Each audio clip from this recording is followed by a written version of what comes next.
Hola, buenas tardes. Bienvenidos a otro Techman Talk. Ya sabéis, estos espacios de reflexión donde tenemos la oportunidad para hablar con personas que tienen mucho que decir del ámbito de la educación, de la pedagogía, del aula. Así que bienvenidos. Hoy tenemos un tema, yo creo que muy interesante, enseñar provocando estrategias de escritura y de lectura crítica.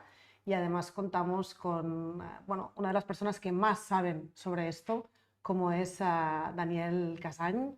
Hola, buenas tardes, Daniel. Buenas tardes, buenas horas. Muchas Bienvenido. gracias por invitarme. A ti, muchísimas gracias por estar aquí. La verdad es que nos hace mucha ilusión que estés aquí y además en presencial, que no siempre lo conseguimos, o sea que está muy bien. Y a vosotros, pues a poquito vais entrando. Debo decirte que hay muchísimos suscritos al webinar, muchísima gente que tiene muchas ganas de oírte. Bien, muy contento. Vamos a intentar no defraudar más. Muy bien, estoy segura que no. Déjame si te parece que, por si hay algún despistado, que te sitúe un poco. Realmente Daniel tiene un currículum brillante y extensísimo, entonces simplemente para situaros un poco, actualmente ejerce como profesor titular de análisis del discurso en lengua catalana en la Universitat Pompeu Fabra de Barcelona. Además ha sido profesor en la Facultad de Formación del Profesorado en la Universidad de Barcelona y ha colaborado con distintos gobiernos en programas de promoción de la lectura y la escritura. Además ha publicado muchísimos libros, entre los que tenemos, seguro que conocéis muchísimos de vosotros y son manuales que utilizáis a diario, de escribir, el escribir, la cocina de la escritura, construir la escritura, tras las líneas, taller de textos, afilar el lapicero, o sea, tiene muchísima obra.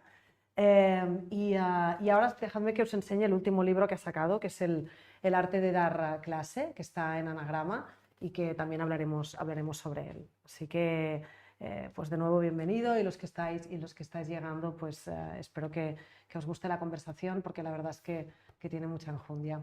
Vamos a empezar, si te parece, Daniel. Mira, no te voy a preguntar por la LOMLOE.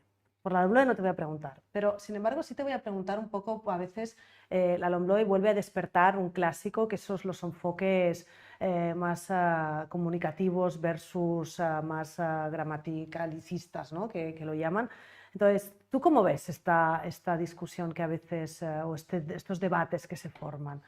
Pues bueno, yo creo que la investigación en psicopedagogía, en lingüística, etcétera, nos dice claramente que los alumnos aprenden mejor cuando están practicando la lengua en contextos auténticos o verosímiles y que la cantidad de gramática, de conocimiento reflexivo sobre la lengua que tienen que tener, pues hay que modularlo, hay que mantenerlo para que no sea excesivo. De hecho, o sea, si salimos a la calle y preguntamos a un ciudadano cualquiera que puede expresarse correctamente y que consigue satisfacer todas sus necesidades comunicativas, pues qué conocimientos tiene teóricos de gramática, pues muy probablemente será menor el nivel que el que tienen algunos libros todavía de enseñanza de la lengua. Eso no significa que dejemos de enseñar gramática, No, para nada. ¿no? Porque Para a nada. veces esto se confunde también, ¿no? No, no, porque, a ver, para poder hacer determinadas actividades comunicativas de un cierto nivel, por ejemplo, para poder escribir bien, para poder escribir 3 páginas, por ejemplo, expresando tu opinión sobre un tema de actualidad. ¿Estás a favor o en contra de la eutanasia, por Sí. ejemplo, ¿no?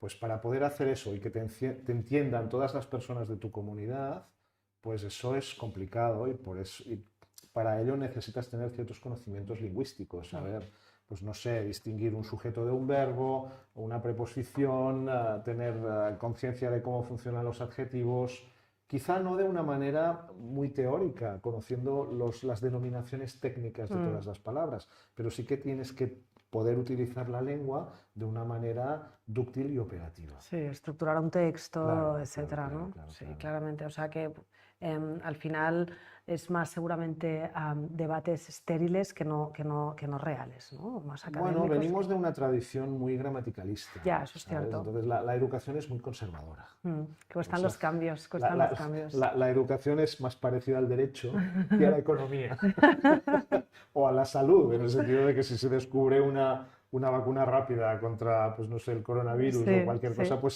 se instala rápidamente, ¿no? En cambio, la educación es más lenta, ¿no? Entonces, venimos de una tradición en que a menudo se confundió lo que es la enseñanza de la gramática y el saber gramatical con la capacidad de poder comunicarse. Mm, Y son dos cosas son distintas. dos cosas distintas. Oye, hay una cosa que no he dicho, pero yo creo que toda la gente que nos está siguiendo ya lo sabe. Yo voy tomando notas también, aprovechar que tenemos a Daniel aquí para preguntar a través del chat y yo y el equipo que está detrás vamos recogiendo vuestras preguntas y las vamos trasladando. Así que sentiros libres de preguntar a Daniel lo que queráis. Vamos a hablar también de un tema que preocupa, ¿no? Que realmente es un tema que a menudo está en la conversación en las escuelas, con los padres, etcétera, que es la comprensión lectora, si te parece. La comprensión lectora, siempre tú dices, no es solo la decodificación. ¿Qué es para ti? Vamos a poner bases. ¿Qué es la comprensión lectora? Y luego te repregunto etapas importantes. Vale, bueno, comprensión lectora significa entender, significa darle significado a un texto, significa que tú puedes, por ejemplo, buscar información de algo que te interesa o tomar conciencia de que una necesidad que tienes en tu vida cotidiana, por ejemplo, saber si puedes tomar 2 pastillas de un medicamento Ujú. o tienes que esperar 8 horas o cuál es la receta exacta para cocinar un plato, pues te vas a buscarlo en internet o en un libro y buscas la información, la sabes encontrar, entiendes y puedes resolver este problema. Esto es comprensión lectora, ¿no?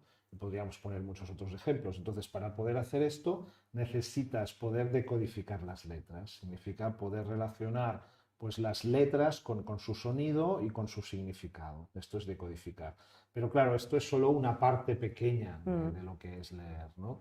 La parte más profunda es la de poder encontrar la información y la de poder darle sentido y relacionarla con tu mundo, ¿no? Y esto es lo que muchas veces pues, los chicos no saben hacer. No saben hacer. Y aparte tú siempre a menudo has advertido sobre que ponemos mucho el foco en trabajar la comprensión lectora, pues las primeras en primaria, por ejemplo, ¿no? Y en las primeras etapas de primaria, pero también a menudo has advertido sobre qué pasa en el paso a la secundaria.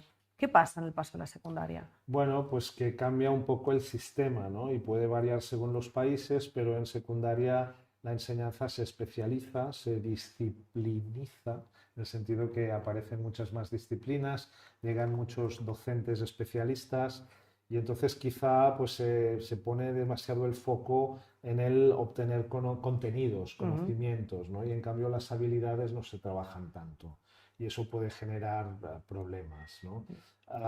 Los lectores hay que formarlos, hay que acompañarlos a lo largo de la vida, ¿no? Entonces, en el momento de secundaria, también es el paso de la adolescencia a la juventud, hay un cambio Y es un momento también importante, vital, importante, ¿no? exacto, ¿no? Entonces, aquí tenemos que estar los maestros y acompañarlos pues, con lecturas de literatura juvenil, con ayuda para visitar bibliotecas, desarrollando en los centros prácticas de consulta bibliográfica, enseñar a buscar información en Internet, fomentando una educación crítica, lectora también. Y esto es muy importante porque si no vamos a perder a los chicos, Mm. clarísimamente.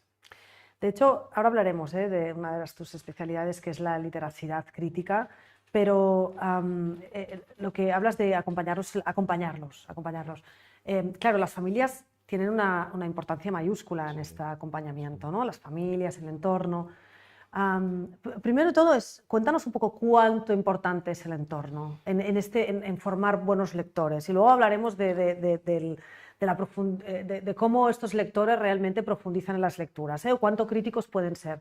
Pero Los chicos son muy listos y se dan cuenta de todo. Entonces, la diferencia entre un hogar donde no hay ni un libro, donde los papás y los hermanos no tocan nunca un libro, en papel o digital es igual, y otro en el que hay muchos libros, en el que el niño escucha, niño que mamá está trabajando en este momento, está leyendo, está escribiendo, no puedes jugar con ella ahora, ¿no? Esto es trascendental. O sea, la importancia que tiene que el papá cuente cuentos al niño cuando se acuesta cada noche es fundamental en lo que es la conversión y el desarrollo de un buen lector. Entonces, formar lectores no es solo patrimonio de la escuela y no es responsabilidad solo de los maestros, sino que es de todos, es de toda la comunidad. Ujú. Y en este sentido las familias tienen una corresponsabilidad muy importante. ¿Y qué puede hacer el maestro ante... O sea, para mí, dos preguntas, Daniel. ¿Qué puede hacer el maestro para ayudar un poco en esas familias que a lo mejor de manera natural pues los libros no están presentes?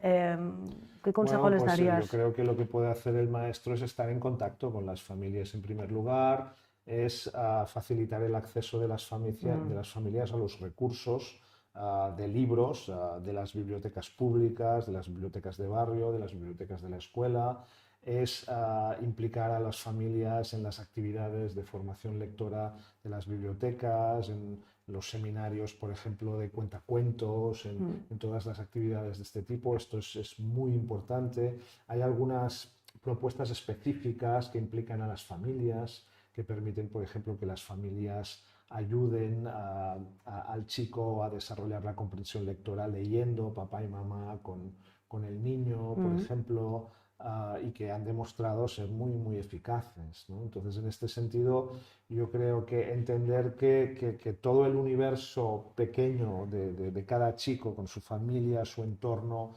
está implicado en esta actividad es muy importante. Y el maestro probablemente es la persona que tiene conocimientos más cualificados para gestionar esto, porque muchas veces las familias pueden tener muy buena voluntad, pero no saben. Pero tienen limitaciones. Por un lado están las familias con menos recursos que a lo mejor con menos recursos intelectuales o culturales o tal, y no tienen libros en casa o hay menos libros en casa, pero hay un tema también encima de la mesa que es las tecnologías, ¿no?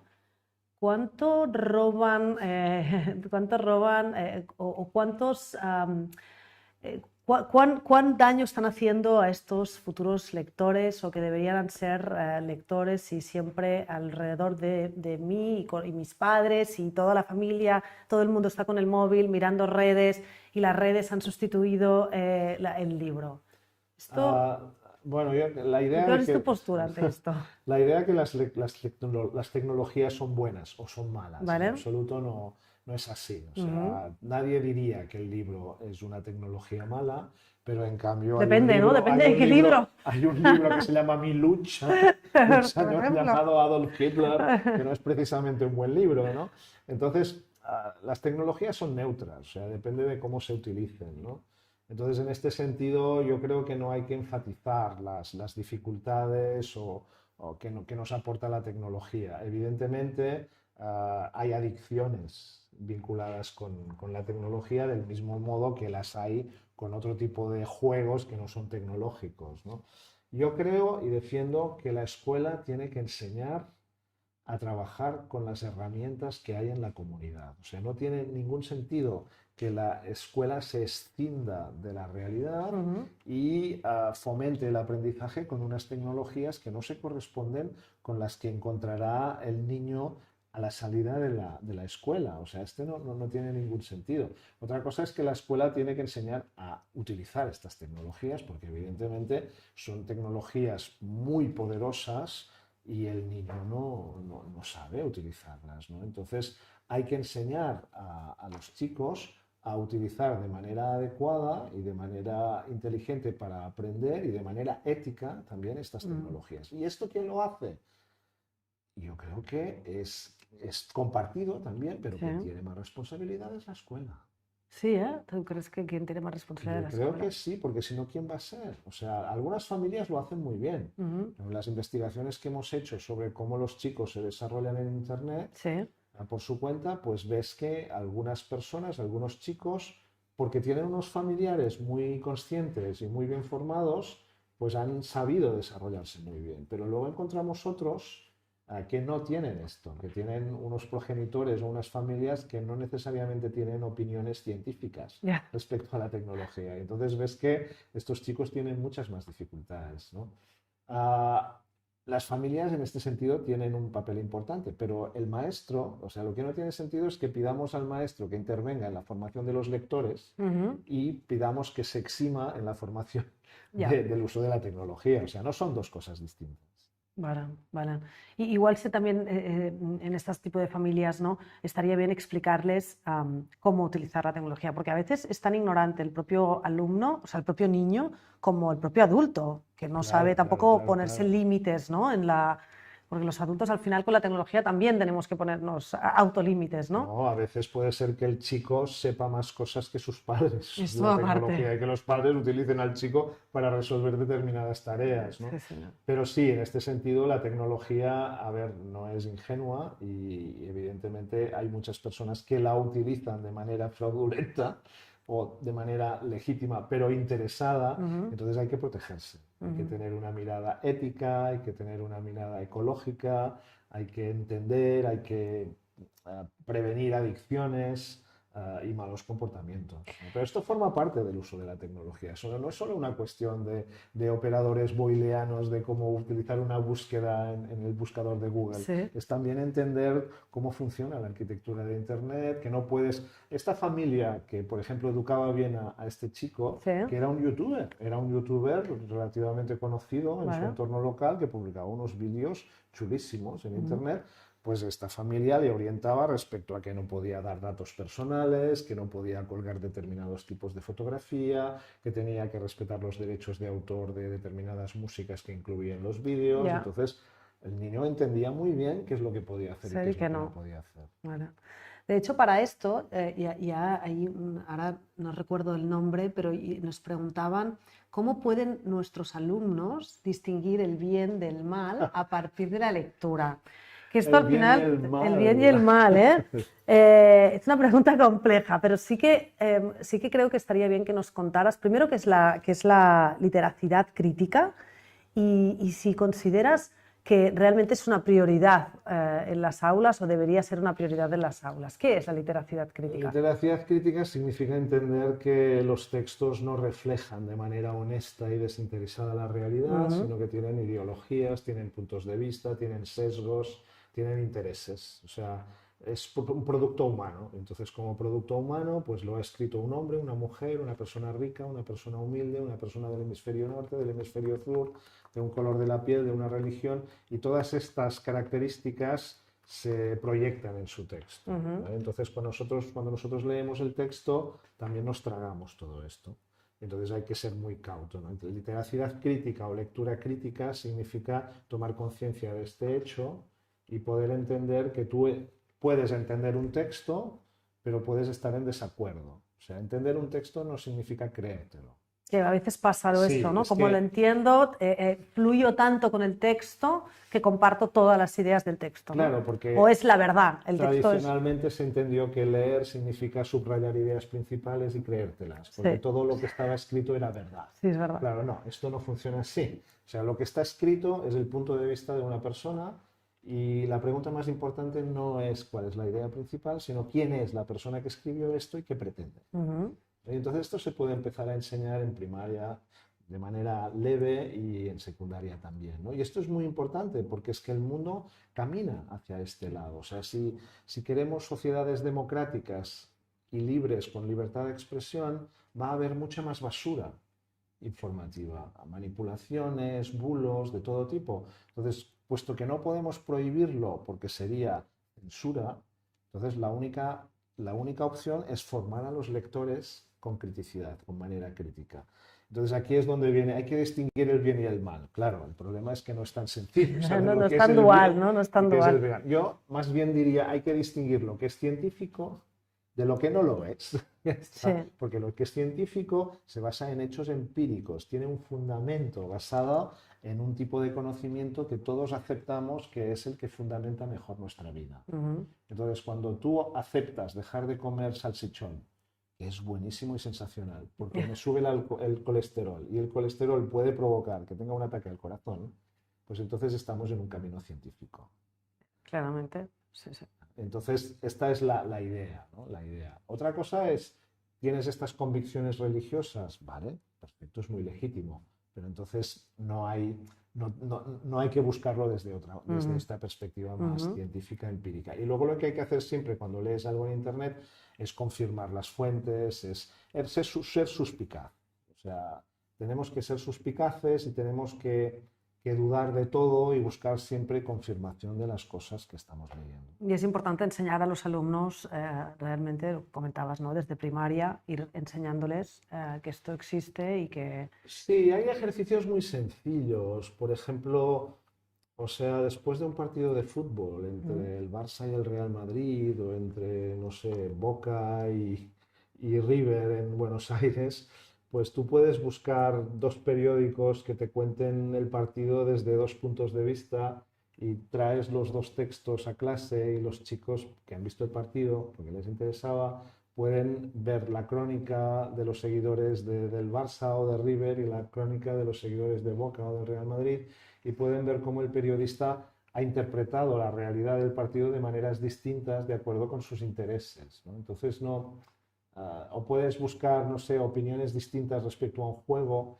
y los niños no son tontos, entonces se van a dar cuenta de que hay que diferencias ante el mismo hecho, ¿no? Entonces, esto es enseñar cómo funciona el lenguaje realmente, ¿no? El lenguaje funciona así, o sea, una cosa es la realidad y luego construimos una interpretación de la realidad con aquel lenguaje, pero esto tiene su sesgo, todo tiene su sesgo.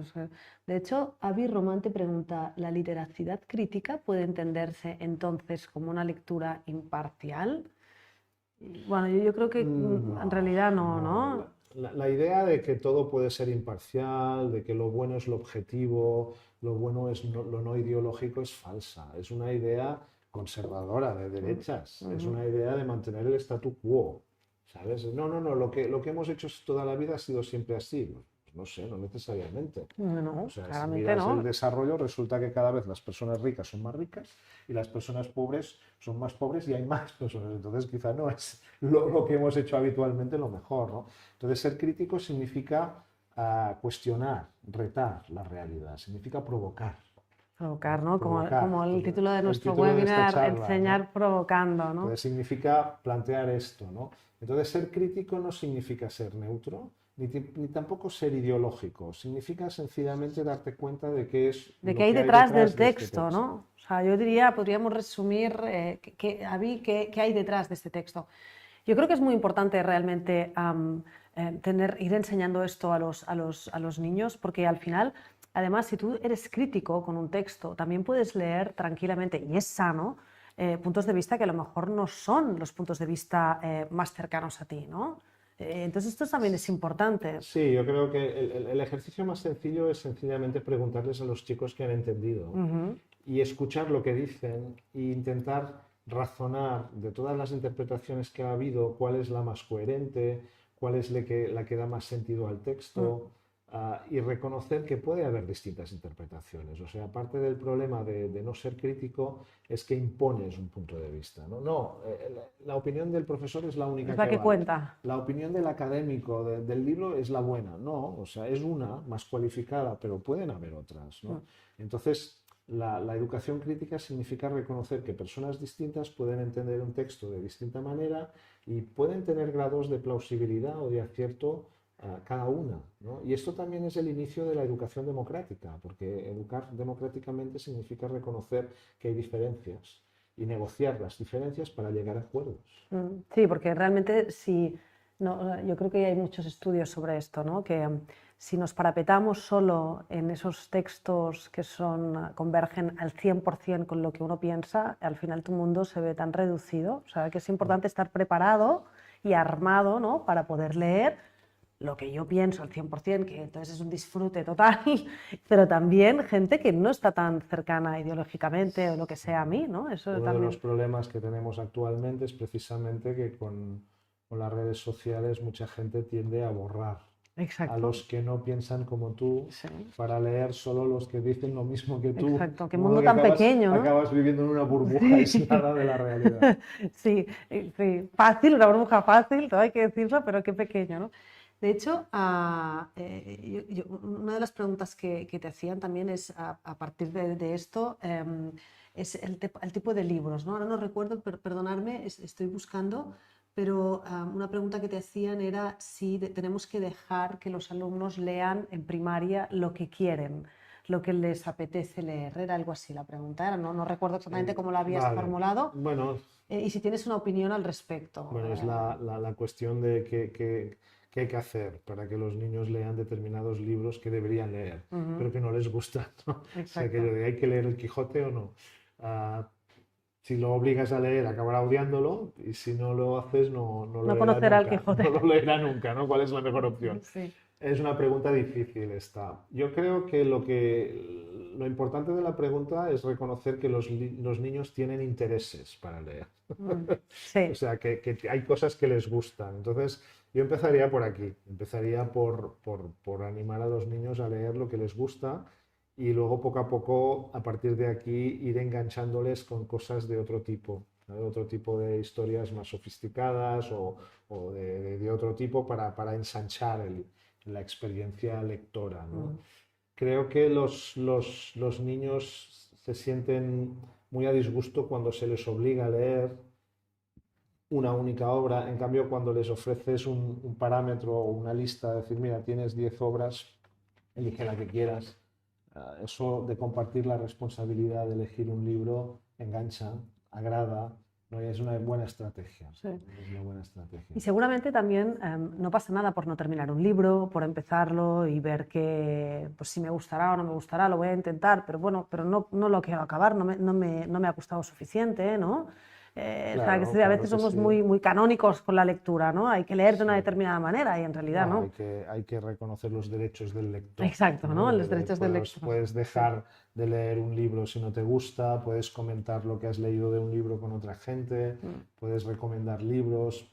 Lo que es importante de la lectura es fomentar todo lo que hay alrededor, ¿no? Porque tradicionalmente siempre hemos pensado que leer un libro era estar solo con el libro y hasta que acababas y punto, ¿no? Y en cambio ahora lo que estamos aprendiendo con las redes sociales y con todo el conocimiento de la práctica lectora es que a los niños les gusta y los jóvenes pues recomendar libros, seguir booktubers sí. que hacen recomendaciones de libros, comentar con sus compañeros lo que están leyendo, que los compañeros lo lean para poder ver lo que han entendido, escribir historias con los mismos personajes en otro contexto. Entonces, toda esta práctica alrededor de la lectura, que es muy social, que no es individual, es fundamental para construir un buen lector.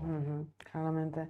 Em, tienes muchísimas preguntas, Daniel. Intentaremos responder unas cuantas, pero ya de antemano os pido disculpas porque no podremos trasladar todas las preguntas a Daniel. A ver, hay un tema también importante que es un poco el título es un poco no, es el título de esta charla. ¿Qué es para ti enseñar provocando? Y tiene que ver con también lo que nos estabas contando ahora, ¿no? Bueno, provocar implica saber qué es lo que los chicos piensan. Significa proponer una cosa que es contraria, que reta el conocimiento establecido de los chicos, ¿no? Y entonces la idea de tener conciencia del conocimiento previo de los chicos y de aportarles algo que va a chocar, que les va a sorprender, me Sí. parece muy interesante, porque es una idea muy constructivista desde un punto de vista psicológico. Es una idea de tener en cuenta lo que piensan los chicos y de rebatirlo de algún modo, ¿no? Y de una provocación espera una respuesta, espera una acción de la persona provocada, ¿no? En un sentido positivo, en el Sí. sentido de, venga, pues me pongo a trabajar, me pongo a buscar. Entonces, encontrar este punto que puede animar a los chicos me parece muy relevante, me parece interesante. Bueno. Que te preguntan, Luis Fernando te pregunta qué piensas de la poesía como un tipo de texto de lectura para despertar la lectura crítica y escritura creativa en la primaria. Yo creo que tú te has posicionado aparte con el tema de la poesía. A ver, Bien, a ver, a mí me gusta mucho la poesía como ciudadano, como lector, entonces me parece bien. Pienso también que hay que saber graduarlo, ¿no? Y que pues leer poemas en voz alta, grabar poemas en voz alta, hacer videoclips con poemas, por ejemplo, son prácticas muy atractivas para los chicos y que realmente pueden ser muy interesantes. Tampoco creo que la poesía sea lo bueno y el resto de cosas no. sean malas, claro que no. O sea, yo creo que es muy importante ofrecer a los chicos un conjunto de experiencias muy heterogéneo, muy variado, ¿no? Entonces, que en un momento determinado se trabaje la poesía, se lean poemas, se comenten, me parece interesante. La poesía además conecta con la emocionalidad, este momento de construcción de la identidad que viven los chicos, ¿no?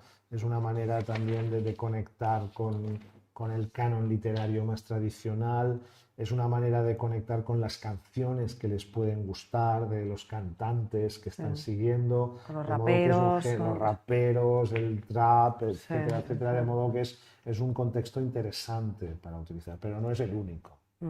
De hecho, te preguntaban por qué relacionamos siempre la lectura con la ficción. Bueno, yo creo que no relacionamos siempre la lectura con la ficción y tú has hablado mucho de la importancia de la diversidad textual y en Tecman también apostamos muchísimo por la diversidad textual en los programas de lengua. Creo que puede ser porque en los currículums de la mayor parte de los países hispanos lengua va con literatura. Sí, Los claramente, ¿no? profesores somos de lengua y literatura. Yo siempre he hablado de los inconvenientes que tiene esta Sí. vinculación, ¿no? Porque sí, no tanto por la vinculación, porque evidentemente la literatura está relacionada, se hace con lengua, Con lenguas. pero es que la literatura también está relacionada con la historia, con la geografía, con muchos otros elementos, con el arte también. Y de hecho tú has hablado sobre la importancia de las... O sea, si no hay Sí, lengua, dices, hay una cita tuya, si no hay lengua, no hay no, matemáticas. claro que Si no hay no, o sea, lenguaje, no hay es matemáticas, ¿no? es el instrumento fundamental, ¿no?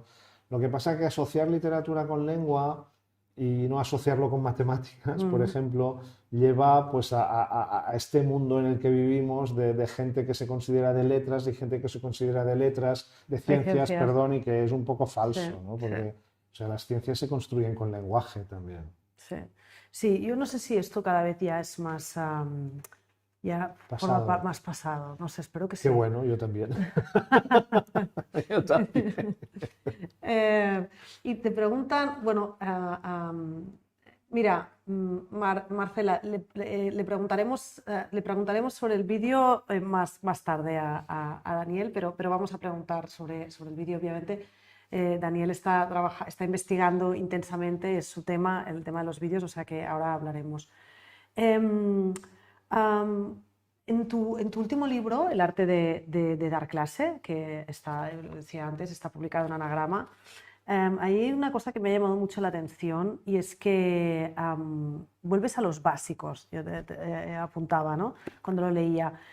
Vuelves a explicar cuán importante es mirar a los ojos, agacharse si es necesario para mirar a los ojos, aprenderse los nombres de los alumnos.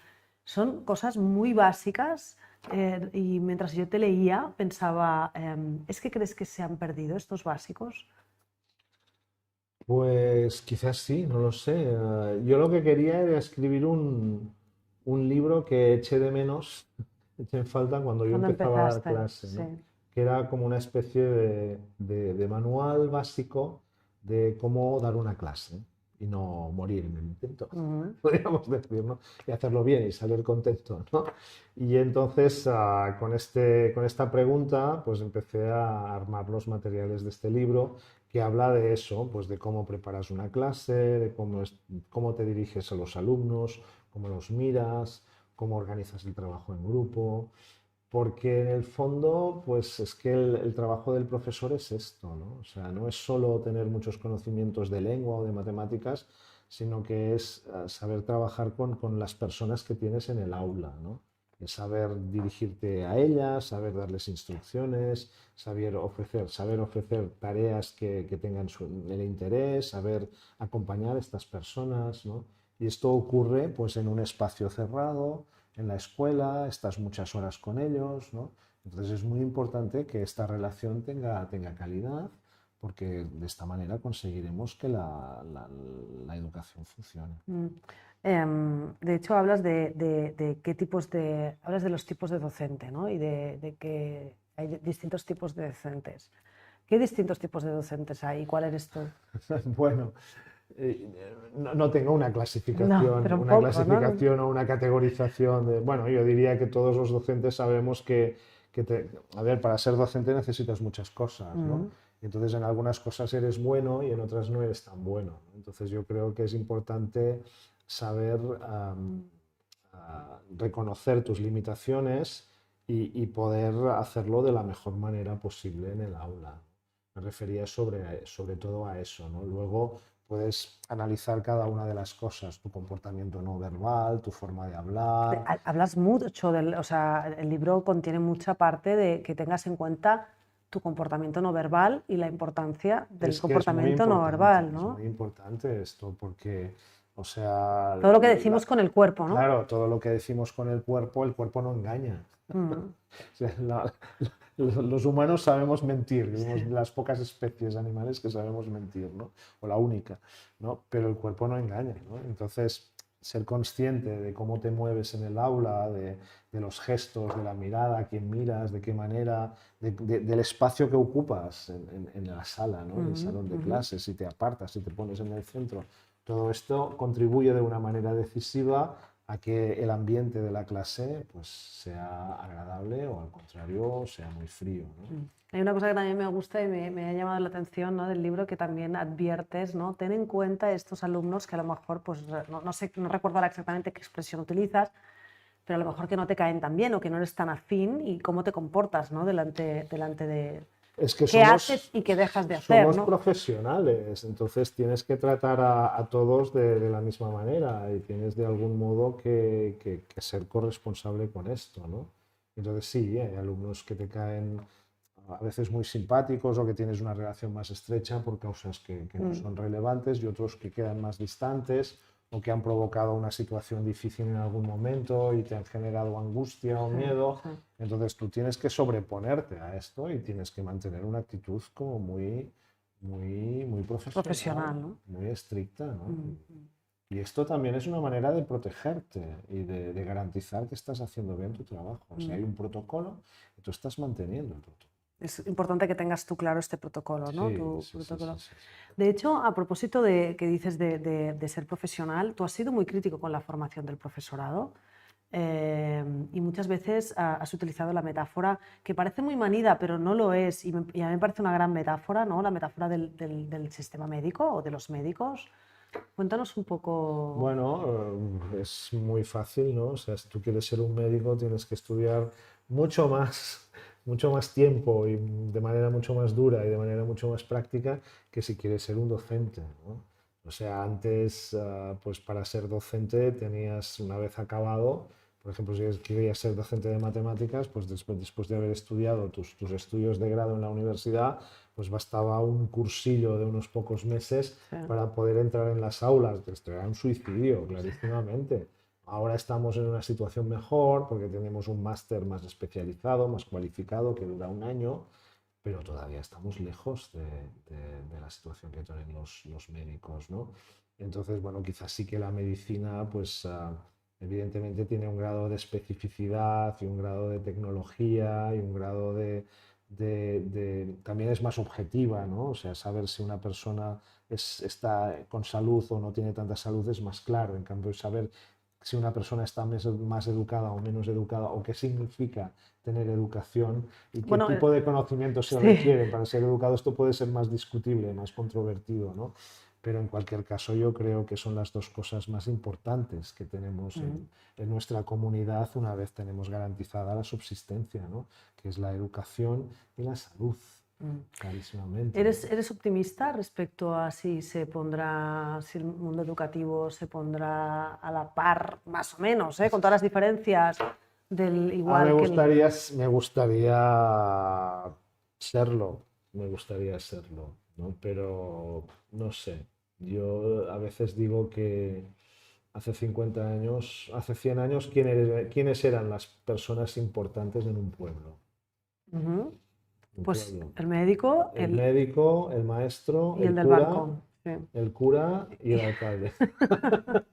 Y ahora en un pueblo, ¿quiénes son las personas más importantes? Pues el alcalde, el maestro, el médico, ya no quedan médicos, ya muchos pueblos ya han desaparecido, ¿no? Sí.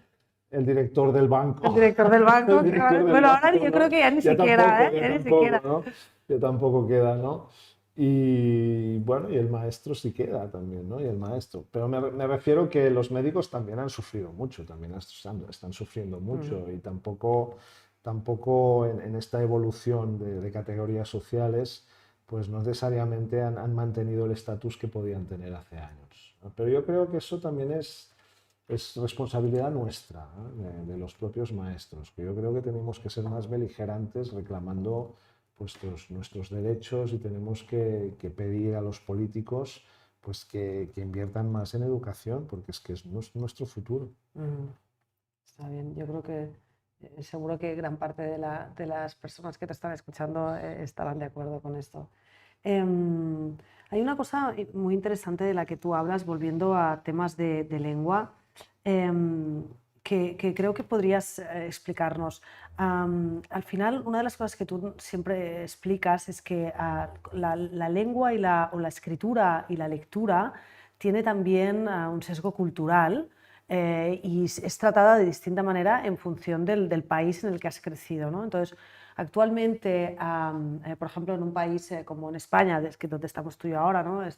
Daniel y yo estamos en Barcelona, donde hay tanta inmigración, en un aula de repente pues tengo alumnos que vienen pues, de Marruecos o de Ecuador o de los países eslavos, bueno, X, ¿no? Entonces, ¿qué deberían saber los maestros sobre esto y sobre el origen? No solamente de qué comen y qué tal, ¿no? Si ahora me refiero a la pura cultura o tradición, mejor dicho, de la lengua y la literatura. Bueno, pues la primera pregunta sería saber quiénes son estas personas, ¿no? De dónde vienen, cómo fueron alfabetizadas, en qué sistema de escritura. Por ejemplo, claro, vivimos en un mundo, hasta ahora hemos hablado mucho de hablar otras lenguas, de hablar lenguas extranjeras, pero muchas menos personas son conscientes de que hay muchos sistemas de escritura en el mundo y que algunos de los alumnos que han llegado a nuestra escuela, que pueden venir de China, de Rusia, del mundo árabe, de otros lugares, pues el mundo hindú, por ejemplo, pues quizá han aprendido a leer y escribir con un sistema de escritura distinto que incluso puede tener una direccionalidad opuesta, o sea, se puede escribir de derecha a izquierda, de izquierda a derecha, y que puede funcionar de una manera distinta. Entonces, o sea, es una persona que ha nacido y se ha desarrollado en un país totalmente distinto, en una escuela totalmente distinta y que puede tener un shock cultural muy grande, ¿no? Por ejemplo, una doctoranda mía que estaba estudiando cómo los pakistaníes adultos estaban estudiando cuando llegaban aquí a Barcelona, Sí. pues claro, lo que constataba es que muchos habían sido educados en una escuela coránica, habían aprendido que lo que es importante es repetir lo que dice el maestro, que son los shuras del Corán, Sí.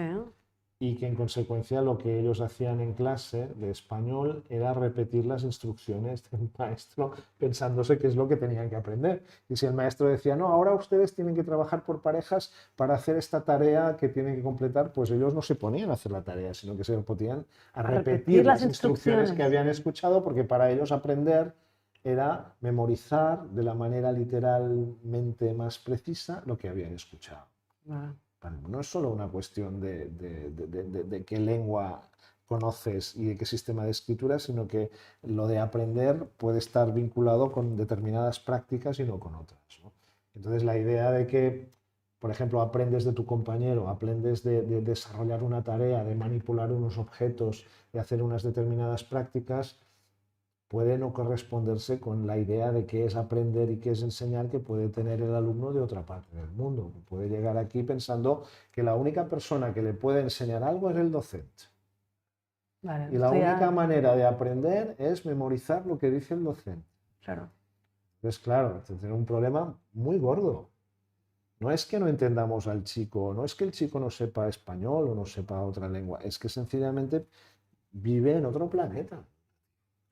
Por eso sería interesante saber, ¿no? El origen del Sí. niño y conocer cuál es la tradición. Sí, porque además también sabiendo de dónde viene no te dice nada, ¿sabes? Es como dice, no, es que este viene de España, este viene de tal, bueno, el ¿Y qué, país no? es extraordinariamente diverso, Claro. ¿sabes? Tú puedes tener un alumno que viene de Marruecos y puede haber estudiado en una escuela coránica, puede haber estudiado en una escuela de la ONU y hablar francés perfectamente porque lo hacían todo en francés.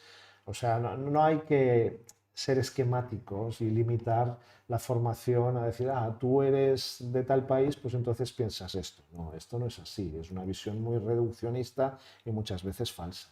Mm. Am, Daniel, prepararse una clase.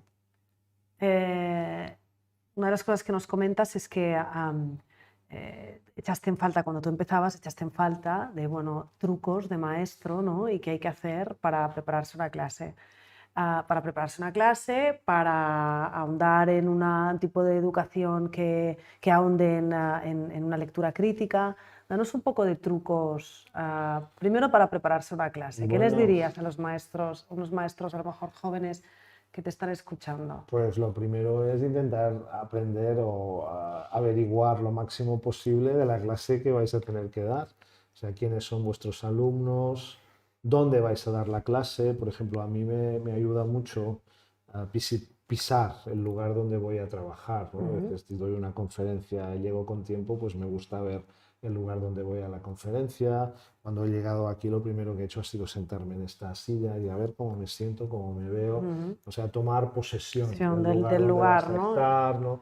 Luego entender lo mejor posible qué es lo que te piden los alumnos, quiénes son, qué intereses tienen y cuál es tu función allí, ¿no? Entonces, a partir de aquí, pues preparar significa pues, buscar el contenido que vas a trabajar, pensar la manera cómo vas a desarrollar el tiempo, o sea, si tienes 1 hora, 2 horas, 3 horas, pues cómo vas a organizar, qué vas a hacer, qué tareas, cómo vas a dar las instrucciones a los chicos para que te entiendan, preparar el material que vas a utilizar, mirar el libro de texto, cuáles son las tareas que vas a hacer, buscar las soluciones, prever posibles errores que pueda haber, todo eso, ¿no? Todo eso, cuando empiezas, te sientes muy inseguro, te tiemblan las piernas, ¿no? Y entonces la manera de solucionarlo es con mucha preparación, o sea, con mucha antelación. Por ejemplo, a mí me pone un poco nervioso hacerlo todo a última hora, ¿no? Entonces, para evitar esto, lo que hago pues, es planificarlo un día antes o 2 días antes, ¿no? Pero luego también a veces hay clases que las has hecho muchas veces, grupos que conoces muy bien, y no necesitas tanta preparación. Sencillamente dices, bueno, pues esto ya sé cómo funciona, entonces lo voy a hacer de esta manera. Calibrar, ¿no? Cuando necesitas realmente sí, preparar o cuando no. sí. Yo siempre pienso que realmente el docente es una persona que tiene que tener mucho autoconocimiento sobre sí mismo, claramente, y también sobre su práctica, ¿no? O sea, reflexionar mucho sobre ti mismo y sobre la práctica que estás haciendo. Y sobre cómo te sientes en cada momento, ¿no? Exacto. Porque también hay momentos en los que dices, bueno, pues ahora esto está bien, esto es mejor dejarlo para otro momento, pero sí, esto es fundamental. Al final, la mejor clase es aquella en la que hay la mejor química entre el profesor y el alumnado, ¿no? Sí. Aquella en la que conectas mucho con la situación, con el contexto, ¿no? Y entonces es cuando realmente se genera aprendizaje, ¿no? Ves que los alumnos hacen preguntas pertinentes, inteligentes, y tú las Que pasan respondes, cosas, ¿no? ¿no? Pasan cosas, ¿no? Esto es la clase que funciona. Daniel, mira, te preguntaban antes, no recuerdo el nombre, pero seguramente esta persona que nos está escuchando sabe que tú ahora mismo te dedicas, sobre todo el centro de tu investigación es sobre los vídeos. Los vídeos, sí. Entonces, me gustaría que nos contaras qué papel para ti tienen que jugar los vídeos como recurso de aprendizaje y si también ahondan o no recuperando un poco el inicio, si ahondan o no en esta lectura crítica o pueden ayudar a que los alumnos sepan hacer lecturas Bien. críticas. Bueno, pues el vídeo es algo que poco a poco se va instalando en nuestras vidas, ¿no?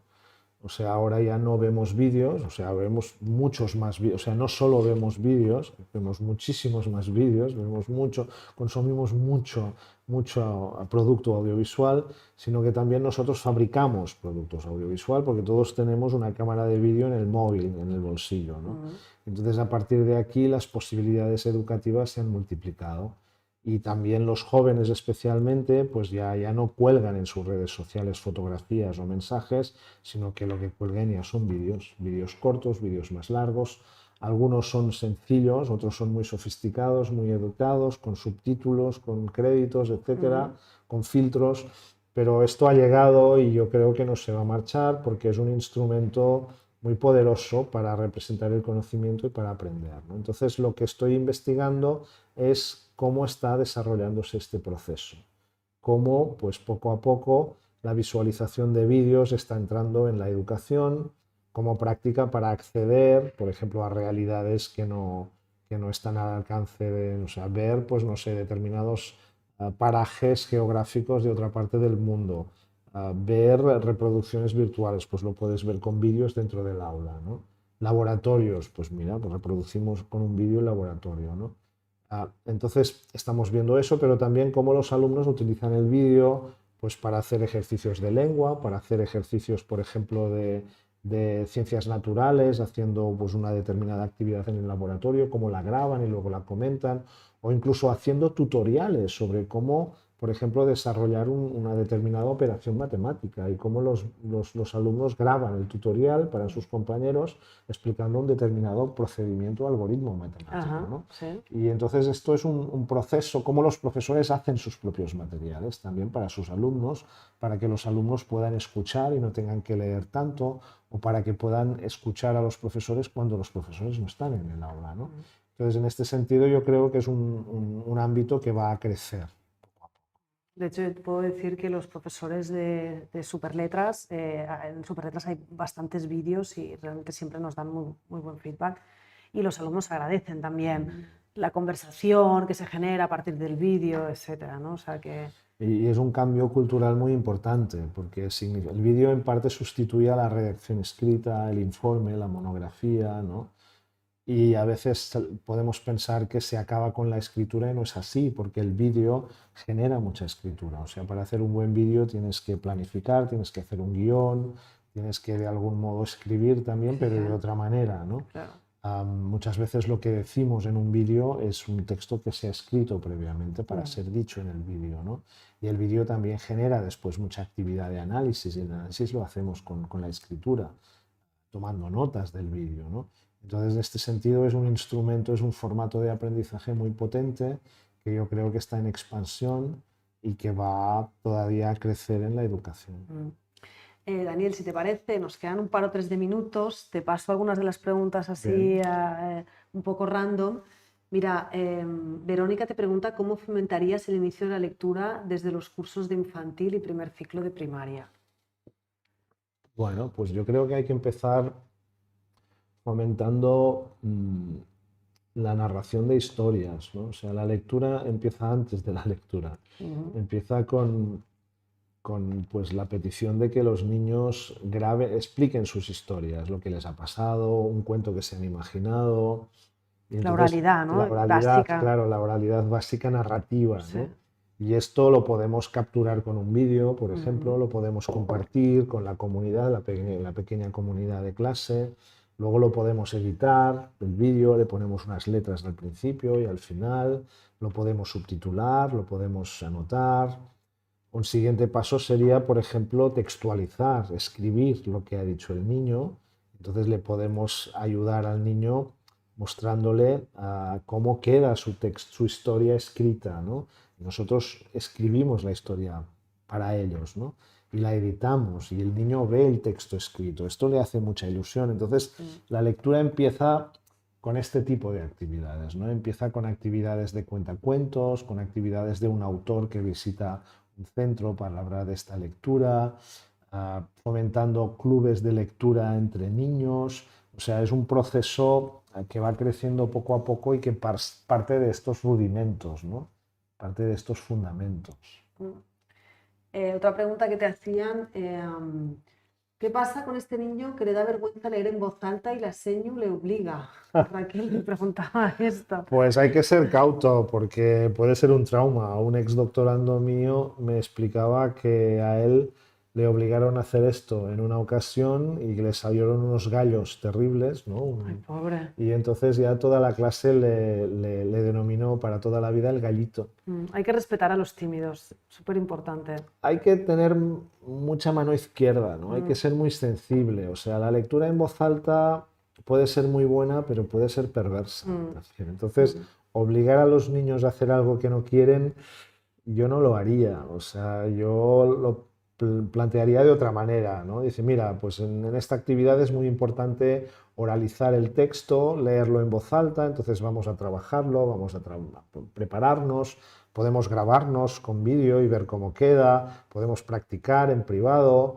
Y entonces cuando estás preparado, cuando te has trabajado, entonces pues venga, sales y dices la lectura en voz alta, la recitas o la lees en voz alta, ¿no? Pero O sea, de golpe y porrazo, de venga, tú, Javier, María, leer en voz alta. Esto Esto, puede ser traumático, sí, ¿no? y te puedes acordar toda Sí, la vida. exacto.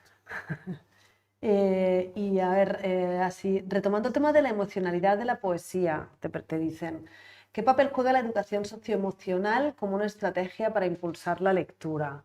Bueno, mira, ahora nos hablabas también de esto, ¿no? De tener en cuenta las Sí, emociones de los niños. yo creo que es muy importante, ¿no? Es reconocer, en primer lugar, reconocer los niños que están bien, que están mal, que están inquietos, que están nerviosos, que están satisfechos, verbalizar esas emociones, o sea, ser capaz de poder decir, de poder explicar lo que piensas, lo que sientes, esto es muy difícil, ¿no? Entonces, trabajarlo poco a poco con la ayuda de todos es importante. Y luego podemos utilizar pues la poesía para trabajar de algún modo estas emociones y para reconocer las distintas emociones, que es un aspecto muy importante de la vida, porque siempre seremos seres humanos o personas más satisfechas y más completas si tenemos conciencia de lo que sentimos en cada momento. Bueno, yo creo que es un súper final Sí, esta frase, ¿no? me ha quedado bien. Reconocer las emociones, al final poner palabras, ¿no? Daniel, ha sido un placer. Nos hemos quedado sin tiempo. Muchas Había gracias. muchísimas preguntas, no las hemos podido recoger todas, pero bueno, algunas sí. Yo creo que contigo podríamos estar hablando horas y horas. Sabes muchísimo de lengua, de cómo educar siendo crítico, pero además creo que una de las cosas que aportas mucho y el último libro que os recomiendo, realmente queda muy claro, es también la humanidad, ¿no? La parte más humana que tiene que tener un docente, por mucho que sepa, etcétera, etcétera. Tiene que saber sobre todo reconocerse y reconocer, ¿no? Entonces, creo que esto Daniel nos lo explica muy bien. Pues Muchísimas muchas gracias gracias, gracias a vosotros y un saludo a todos a todos. los televidentes, No sabría cómo decir la la audiencia. audiencia de ahora, del futuro, de todo, Exacto, no ¿no? sé, no sé. A vosotros muchísimas gracias por estar aquí, como siempre, gracias por vuestra complicidad y os espero en el próximo Tecman Talk. Hasta luego, que vaya muy bien.